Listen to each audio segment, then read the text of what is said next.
કૃષ્ણ હર મહાદેવ. તારીખ 28 ઓગસ્ટના દિવસે રક્ષાબંધનનો પવિત્ર તહેવાર છે. તો ખાસ એ દિવસે દરેક બહેનોએ આ વાત ધ્યાનમાં રાખવી.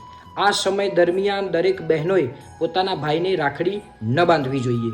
તો એ સમય છે 10:45 લઈ અને 12:27 દરમિયાન રાહુકાળનો સમય છે.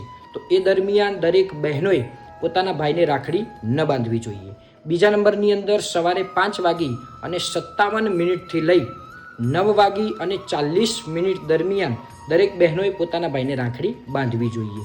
બપોર પછીનો સમય છે 1:43 લઈ અને 4:14 દરમિયાન પોતાના ભાઈને રાખડી બાંધવી જોઈએ. આ વિડીયોને વધુને વધુ શેર કરો, લાઈક કરો, કોમેન્ટની અંદર જય શ્રી કૃષ્ણ હર મહાદેવ તો અવશ્ય લખજો અને ખાસ દરેક બહેનો આ વાત ધ્યાનમાં લેજો. આવી જ જાણકારી માટે અમારા પેજને ફોલો કરી લો. જય શ્રી કૃષ્ણ હર મહાદેવ.